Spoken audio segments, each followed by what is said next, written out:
आज की कथा बहुत ही सुंदर कथा है। गृहस्थी जीवन बिताने वाले को बड़े ध्यान से इसका श्रवण करना चाहिए। सुखदेव जी कहते हैं कि परीक्षित, एक दिन समस्त जगत के परम पिता और ज्ञानदाता भगवान श्री कृष्ण रुक्मिणी जी के पलंग पर आराम से बैठे हुए थे। रुक्मिणी जी कौन थी? तो भीष्मक नंदिनी थी। श्री रुक्मिणी जी सखियों के साथ अपने पतिदेव की सेवा कर रही थी, उन्हें पंखा झल रही थी। परीक्षित, जो सर्वशक्तिमान भगवान खेल खेल में ही इस जगत की रचना, रक्षा और प्रलय करते हैं, वही अजन्मा प्रभु अपनी बनाई हुई धर्म मर्यादाओं की रक्षा करने के लिए यदुवंशियों में अवतीर्ण हुए हैं।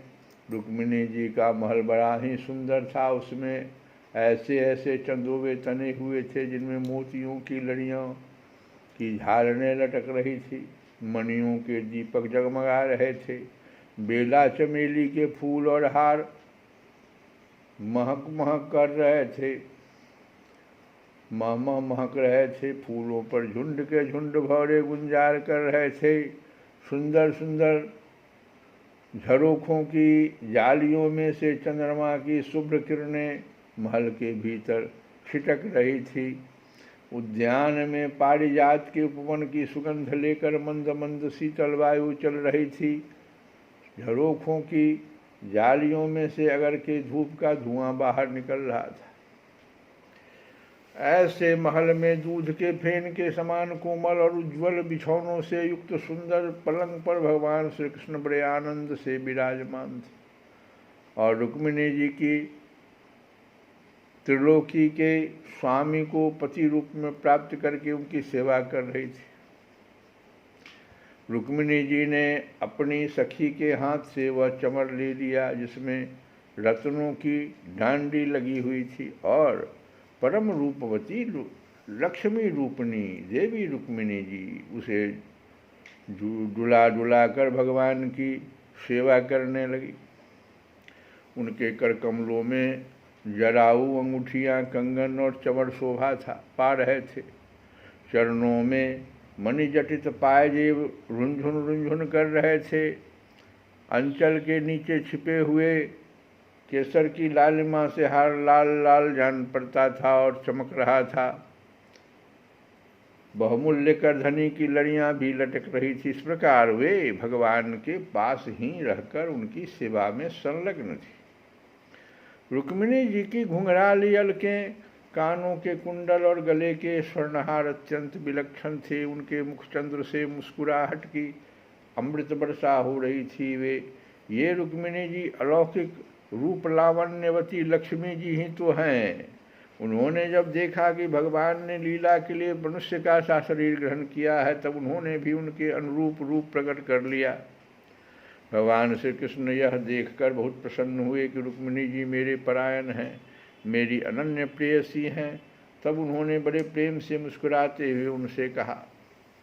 भगवान श्री कृष्ण ने कहा, राजकुमारी, बड़े बड़े नरपति जिनके पास लोकपालों के समान ऐश्वर्य और संपत्ति है, जो बड़े महानुभाव और श्रीमान हैं, तथा सुंदरता, उदारता और बल में भी बहुत आगे बढ़े हुए हैं, तुमसे विवाह करना चाहते थे। तुम्हारे पिता और भाई भी उन्हीं के साथ तुम्हारा विवाह करना चाहते थे। यहाँ तक कि उन्होंने वरदान भी कर दिया था। शिशुपाल आदि बड़े बड़े वीरों को, जो कामोन्मत्त होकर तुम्हारे याचक बन रहे थे, तुमने छोड़ दिया, और मेरे जैसे व्यक्ति को, जो किसी प्रकार तुम्हारे समान नहीं है, अपना पति स्वीकार किया। ऐसा तुमने क्यों किया?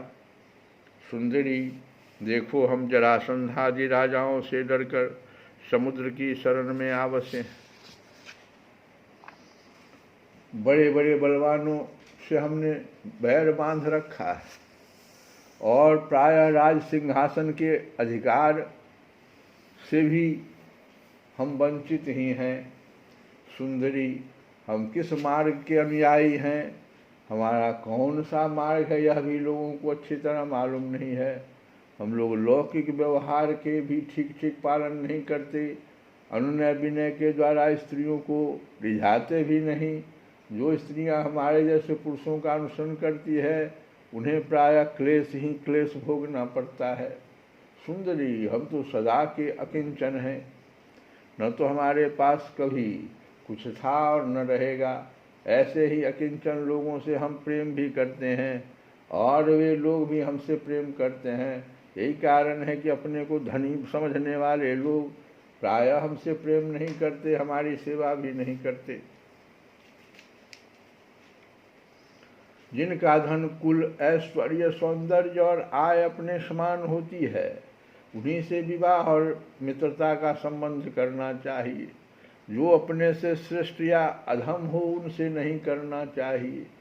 विदर्भ राजकुमारी, तुमने अपनी अदूरदर्शिता के कारण इन बातों का विचार नहीं किया, और बिना जाने बुझे भिक्षुकों से मेरी झूठी प्रशंसा सुनकर मुझ गुणहीन को ही वरण कर लिया। अब भी कुछ बिगड़ा नहीं है। तुम अपने अनुरूप किसी श्रेष्ठ क्षत्रिय को वरण कर लो, जिसके द्वारा तुम्हारी इहलोक और परलोक की सारी आशाभिलाषाएं पूरी हो सके। सुंदरी, तुम जानती ही हो कि शिशुपाल, साल्व, जरासंध, दंतवक्त्र आदि नरपति और तुम्हारा बड़ा भाई रुक्मी सभी मुझसे द्वेष करते थे। कल्याणी, वे सब बल पौरुष के मद से अंधे हो रहे थे, अपने सामने किसी को कुछ नहीं गिनते थे। उन दुष्टों का मान मर्दन करने के लिए ही मैंने तुम्हारा हरण किया था, और कोई कारण नहीं था। निश्चय ही हम उदासीन हैं। हम स्त्री, संतान और धन के लोलुप नहीं हैं।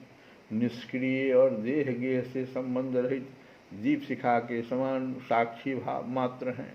हम अपने आत्मा के साक्षात्कार से ही पूर्ण काम हैं, कृतकृत्य हैं। श्री सुखदेव जी कहते हैं कि परीक्षित, भगवान श्री कृष्ण के क्षण भर के लिए भी अलग न होने के कारण रुक्मिणी जी को यह अभिमान हो गया था कि मैं इनकी सबसे अधिक प्यारी हूँ। इसी गर्व की शांति के लिए इतना कहकर भगवान चुप हो गए। परीक्षित, जब रुक्मिणी जी ने अपने परम प्रियतम पति त्रिलोकेश्वर भगवान की यह अप्रिय वाणी सुनी, जो पहले कभी नहीं सुनी थी, तब वे अत्यंत भयभीत हो गई। उनका हृदय धड़कने लगा। वे रोते रोते चिंता के अगाध समुद्र में डूबने उतराने लगी। वे अपने कमल के समान कोमल और नखों की लालिमा से कुछ कुछ लाल प्रतीत होने वाले चरणों से धरती कूड़े देने लगी। अंजन से मिले हुए काले काले आंसू केसर से रंगे हुए वक्षस्थल को धोने लगे। मुंह नीचे को लटक गया। अत्यंत दुख के कारण उनकी वाणी रुक गई और वे ठिठकी सी रह गई। अत्यंत व्यथा, भय और शोक के कारण विचार शक्ति लुप्त हो गई। वियोग की संभावना से वे तत्क्षण इतनी दुबली हो गई कि उनकी कलाई का कंगन तक खिसक गया। हाथ का चंवर गिर पड़ा। बुद्धि की विकलता के कारण वे एकाएक अचेत हो गई। केस बिखर गए और वे वायु वेग से उखड़े हुए केले के खंभे की तरह धरती पर गिर पड़ी। भगवान श्री कृष्ण ने देखा कि मेरी प्रेयसी रुक्मिणी जी हास्य विनोद की गंभीरता नहीं समझ रही है और प्रेम पास की दृढ़ता के कारण उनकी यह दशा हो रही है। स्वभाव से ही परम कारुणिक भगवान श्री कृष्ण का हृदय उनके प्रति करुणा से भर गया। चार भुजा वाले वे भगवान उसी समय पलंग से उतर पड़े और रुक्मिणी जी को उठा लिया था। उनके खुले हुए केशपाशों को बांधकर अपने शीतल कर कमलों से उनका मुंह पोंछ दिया। भगवान ने उनके नेत्रों के आंसू और शोक के आंसुओं से भींगे हुए स्तनों को पोंछकर अपने प्रति अनन्य प्रेम भाव रखने वाली उन सती रुक्मिणी जी को बाहों में भरकर छाती से लगा लिया। भगवान श्री कृष्ण समझाने बुझाने में बड़े कुशल और अपने प्रेमी भक्तों के एकमात्र आश्रय हैं। जब उन्होंने देखा कि हास्य की गंभीरता के कारण रुक्मिणी जी की बुद्धि चक्कर में पड़ गई है और वे अत्यंत दीन हो रही हैं, तब उन्होंने इस अवस्था के अयोग्य अपनी प्रेयसी रुक्मिणी जी को समझाया। भगवान श्री कृष्ण ने कहा, विदर्भ नंदिनी, तुम मुझसे बुरा मत मानना, मुझसे रूठना नहीं। मैं जानता हूँ कि तुम एकमात्र मेरे ही परायण हो। मेरी प्रिय सहचरी, तुम्हारी प्रेम भरी बात सुनने के लिए ही मैंने हंसी हंसी में आज छलना की थी। मैं देखना चाहता था कि मेरे यूँ कहने पर तुम्हारे लाल लाल ओठ प्रणय कोप से किस प्रकार फड़कने लगते हैं। तुम्हारे कटाक्षपूर्वक देखने से नेत्रों में कैसी लाली आ जाती है और भौएं चढ़ जाने के कारण तुम्हारा मुंह कैसा सुंदर लगता है। मेरी परम प्रिय सुंदरी, घर के काम धंधों में दिन रात लगे रहने वाले गृहस्थों के लिए घर गृहस्थी में इतना ही तो परम लाभ है कि अपनी प्रिय अर्धांगनी के साथ हास परिहास करते हुए कुछ घड़ियाँ सुख से बिता ली जाती है। श्री सुखदेव जी कहते हैं, राजन, जब भगवान श्री कृष्ण ने अपनी प्राण प्रिया को इस प्रकार समझाया बुझाया, तब उन्हें इस बात का विश्वास हो गया कि मेरे प्रिय तुमने केवल परिहास में ही ऐसा कहा था। अब उनके हृदय से यह भय जाता रहा कि प्यारे हमें छोड़ देंगे। परीक्षित, अब वे सलज्ज हास्य और प्रेमपूर्ण मधुर चितवन से पुरुषभूषण भगवान श्री कृष्ण का मुखारविंद निरखती हुई उनसे कहने लगी। श्री रुक्मिणी जी ने कहा कि कमल नयन, आपका यह कहना ठीक है कि ऐश्वर्य आदि समस्त गुणों से युक्त अनंत भगवान के अनुरूप मैं नहीं हूँ। आपकी समानता मैं किसी प्रकार नहीं कर सकती। कहाँ तो अपनी अखंड महिमा में स्थित तीनों गुणों के स्वामी तथा ब्रह्मा आदि देवताओं से सेवित आप भगवान, और कहाँ तीनों गुणों के अनुसार स्वभाव रखने वाली गुणमयी प्रकृति मैं, जिसकी सेवा कामनाओं के पीछे भटकने वाले अज्ञानी लोग ही करते हैं। भला मैं आपके समान कब हो सकती हूँ। स्वामिन, आपका यह कहना भी ठीक ही है कि आप राजाओं के भय से समुद्र में जा छिपे, परंतु राजा शब्द का अर्थ पृथ्वी के राजा नहीं, तीनों गुण रूप राजा हैं। मानो आप उन्हीं के भय से अंतःकरण रूप समुद्र में चैतन्य घन अनुभूति स्वरूप आत्मा के रूप में विराजमान रहते। इसमें संदेह नहीं कि आप राजाओं से बैर रखते हैं, परंतु वे राजा कौन हैं? यही अपनी दुष्ट इंद्रियां, इनमें से तो आपका बैर है ही। और प्रभु, आप राज सिंहासन से रहित हैं, यह भी ठीक नहीं, ठीक ही है कि आपके चरणों की सेवा करने वालों ने भी राजा के पद को घोर अज्ञान अंधकार समझकर दूर से ही दुत्कार रखा है। फिर आपके लिए तो कहना ही क्या है। आप कहते हैं कि हमारा मार्ग स्पष्ट नहीं है और हम लौकिक पुरुषों जैसा आचरण भी नहीं करते, यह बात भी निसंदेह सत्य है। क्योंकि जो ऋषि मुनि आपके पाद पद्मों का मकरंद रस सेवन करते हैं, उनका मार्ग भी अस्पष्ट रहता है और विषयों में उलझे हुए नर पशु उसका अनुमान भी नहीं लगा सकते। और हे अनंत, आपके मार्ग पर चलने वाले आपके भक्तों की भी चेष्टाएं जब प्रायः अलौकिक ही होती है, तो समस्त शक्तियों और ऐश्वर्यों के आश्रय आपकी चेष्टाएं अलौकिक हो, इसमें तो कहना ही क्या है। आपने अपने को अकिंचन बतलाया है, परंतु आपकी अकिंचनता दरिद्रता नहीं है। उसका अर्थ यह है कि आपके अतिरिक्त और कोई वस्तु न होने के कारण आप ही सब कुछ हैं। आपके पास रखने के लिए कुछ नहीं है। तो जिन ब्रह्मा आदि देवताओं की पूजा सब लोग करते हैं, भेंट देते हैं, वे ही लोग आपकी पूजा करते रहते हैं। आप उनके प्यारे हैं और वे आपके प्यारे हैं। आपका यह कहना भी सर्वथा उचित है कि धनाढ्य लोग मेरा भजन नहीं करते। जो लोग अपनी धनाढ्यता के अभिमान से अंधे हो रहे हैं और इंद्रियों को तृप्त करने में ही लगे हैं, वे न तो आपका भजन सेवन ही करते हैं और न तो यह जानते हैं कि आप मृत्यु के रूप में उनके सिर पर सवार हैं। जगत में जीव के लिए जितने भी वांछनीय पदार्थ है, धर्म, अर्थ, काम और मोक्ष, उन सब के रूप में आप ही प्रकट हैं। आप समस्त वृत्तियों, प्रवृत्तियों, साधनों, सिद्धियों और साध्यों के फलस्वरूप हैं। विचारशील पुरुष आपको प्राप्त करने के लिए सब कुछ छोड़ देते हैं। भगवान, उन्हीं विवेकी पुरुषों का आपके साथ संबंध होना चाहिए। जो लोग स्त्री पुरुष के सहवास से प्राप्त होने वाले सुख या दुख के वशीभूत हैं, वे कदापि आपका संबंध प्राप्त करने योग्य नहीं है। यह ठीक है कि भिक्षुकों ने आपकी प्रशंसा की है, परंतु किन भिक्षुकों ने?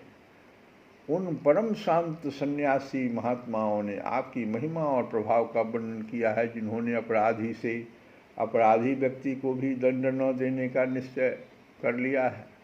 मैंने अदूरदर्शिता से नहीं, इस बात को समझते हुए आपको वर्णन किया है कि आप सारे जगत के आत्मा हैं और अपने प्रेमियों को आत्मदान करते हैं। मैंने जानबूझकर उन ब्रह्मा और देवराज इंद्र आदि का भी इसलिए परित्याग कर दिया है कि आपकी भौहों के इशारे से पैदा होने वाले काल अपने वेग से उनकी आशाभिलाषाओं पर पानी फेर देते हैं। फिर दूसरों की शिशुपाल, दंतवक्त या जरासंध की तो बात ही क्या है। सर्वेश्वर आर्यपुत्र, आपकी यह बात किसी प्रकार युक्ति संगत नहीं मालूम होती कि आप राजाओं से भयभीत होकर समुद्र में आ बसे, क्योंकि आपने केवल अपने सारंग धनुष के टंकार से मेरे विवाह के समय आए हुए समस्त राजाओं को भगाकर अपने चरणों में समर्पित कुछ मुझ दासी को उसी प्रकार हरण कर लिया जैसे सिंह अपनी कर्कश ध्वनि से वन पशुओं को भगाकर अपना भाग ले आए। कमल नयन, आप कैसे कहते हैं कि जो मेरा अनुसरण करता है उसे प्रायः कष्ट ही उठाना पड़ता है। प्राचीन काल के अंग, पृथु, भरत, ययाति और गय आदि जो बड़े बड़े राजेश्वर अपना अपना एक छत्र साम्राज्य छोड़कर आपको पाने की अभिलाषा से तपस्या करने वन में चले गए थे, वे आपके मार्ग का अनुसरण करने के कारण क्या किसी प्रकार का कष्ट उठा रहे हैं? आप कहते हैं कि तुम और किसी राजकुमार का वर्णन कर लो। भगवान, आप समस्त गुणों के एकमात्र आश्रय हैं। बड़े बड़े संत आपके चरण कमलों की सुगंध का बखान करते रहते हैं। उसका आश्रय लेने मात्र से लोग संसार के पाप ताप से मुक्त हो जाते हैं। लक्ष्मी सर्वदा उन्हीं में निवास करती है। फिर आप बतलाइए कि अपने स्वार्थ और परमार्थ को भली भांति समझने वाली ऐसी कौन सी स्त्री है जिसे एक बार उन चरण कमलों की सुगंध सूंघने को मिल जाए और फिर वह उसका तिरस्कार करके ऐसे लोगों को वर्ण करे जो सदा सत्य, रोग, जन्म, जरा आदि भयों से युक्त है। कोई भी बुद्धिमती स्त्री ऐसा नहीं कर सकती। प्रभु, इस प्रकार से देखो कि रुक्मिणी जी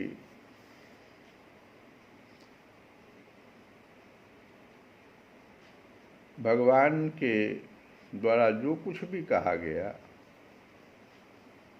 उसको कितना सुंदर ढंग से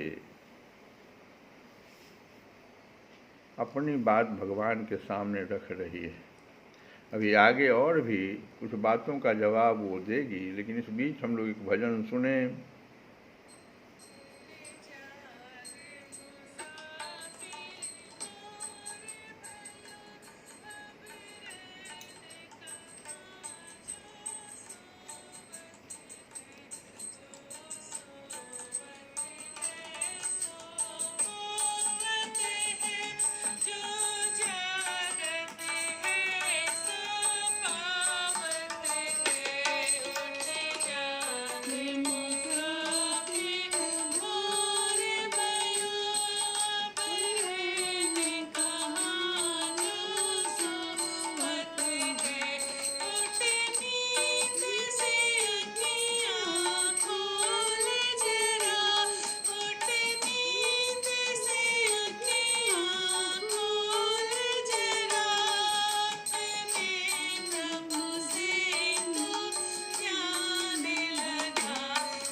श्री कृष्ण गोविंद रे मुरारे, हे नाथ नारायण वासुदेव।